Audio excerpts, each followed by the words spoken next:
할렐루야. 10월 14일 화요일 매일 성경 묵상입니다. 오늘 말씀은 역대하 25장 1절에서 13절의 말씀입니다. 성경 요한계시록의 7교회에 향한 말씀 중에서 라오디게아 교회에 하신 말씀에 내가 네 행위를 아노니 내가 차지도 아니하고 뜨겁지도 아니하도다. 내가 차든지 뜨겁든지 하기를 원하노라 하는 말씀을 했습니다. 저는 오늘 등장하는 아마샤를 보면서 마치 그런 말씀이 생각이 났습니다. 아마샤는 25세에 즉위하여서 29년을 통치를 합니다. 한 54살까지 통치를 하죠. 그의 기록을 보면 대체로 선정을 하기는 하였으나 하나님 앞에서 그의 마음이 온전치 않았다 하는 것을 볼 수가 있습니다. 오늘 본문과 내일 본문에서 아마샤의 전쟁 두 개를 소개하고 있거든요.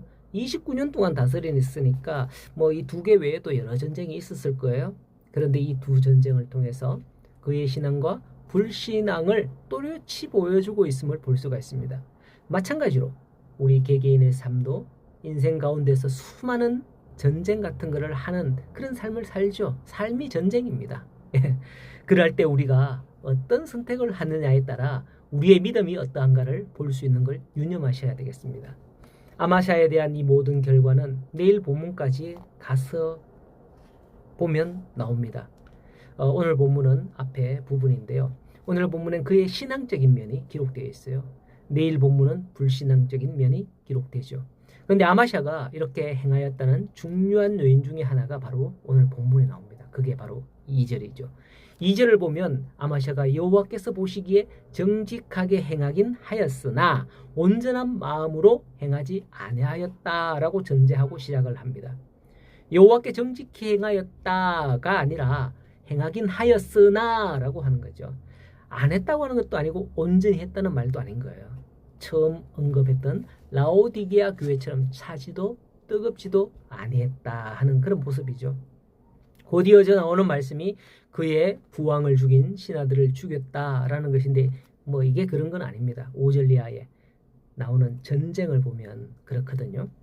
에돔과 전쟁을 하기 위해서 나름 이 아마샤 전략을 짭니다.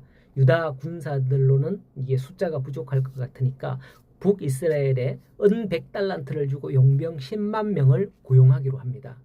아마도 뒤의 모든 내용으로 미루어 짐작하기에는 아마샤는 전쟁에 이기기 위해서 이런 수단과 방법을 다 이게 짜서 동원한 듯 합니다. 전쟁에 이기면 뭘 해도 관계가 없다. 그런 마음이었고 이번 전쟁만 하면 아마 이런 수입이 있지 않을까. 전리품을 거두지 않을까. 그런 계산도 있었던 것 같아요. 그런데 7절을 보니 누군지 모르겠어요. 한 사람, 어떤 사람이라고 나오네요. 어떤 사람이 아마샤에게 와서 말하기를 하나님께서는 왕이 이스라엘 군대와 함께하는 걸 기뻐하지 않으신다라고 하고서는 왕이 힘써 싸우면 분명히 이길 수 있을 것이다 라고 합니다. 이에 아마샤는 그 어떤 하나님의 사람이 예언하는 말씀을 듣고 냅다 북이스라엘 사람들을 자 여러분들은 돌아가시오 하고 돌려보내는 거예요. 이런 선택은 참으로 하기 힘듭니다. 싸움은 어떤 변수가 생길지 모르는 거고요. 이미 북이스라엘 군사 10만을 용병으로 쓰기 위해서 그 값을 지불한 상황이기 때문에 본전 생각도 날 거예요. 그런데 아마샤는 그 어떤 사람이 하나님의 말씀이라 전하는 그 말을 듣고 냅다 그들을 돌려보내는 선택을 하는 거예요. 아마 이것을 볼 때에 하나님에 대한 믿음이 있었지 않나 생각할 수도 있는 거죠. 하지만 이것도 어디까지나 좀 전에 말씀드린 대로 아마샤는 전쟁에 이기기 위한 수단과 방법에 속한 것뿐이었습니다. 하나님의 말씀을 들으면 하나님께서 이기게 해 주신다는데 안 들을 이유가 없는 거죠. 여러분도 어떻습니까?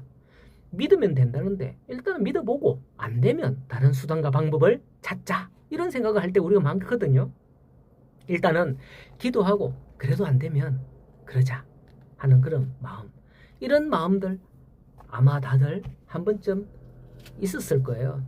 죽자 살자 하나님께 매달리는 경우는 보기 힘들죠. 이기게 하시겠다는 하나님의 말씀대로 북이스라엘 군사들을 돌려보낸 후 아마샤가 이렇게 한 후 담력을 내어서 그의 백성들만 이끌고 올라가서 세일자손을 치고 승리했다라고 11절에 기록합니다. 진짜로 승리하죠. 만일 아마샤가 온전한 믿음의 사람이라면 승리 후에 그의 믿음을 표현했을 거예요. 우리가 가끔 스포츠 경기에서 운동선수가 기도하는 모습을 본 적이 있을 겁니다. 드물게 나타나는데 진짜 믿음의 사람은 골을 탁 넣은 후에 무릎을 꿇고 기도하는 그런 모습, 그런 모습들을 볼 수 있었어요. 뭐 다른 경기에서도 마찬가지고 비슷하게. 그런데 이 아마샤는 승리한 후에 어떻게 했을까요? 그건 내일 본문에서 다룹니다.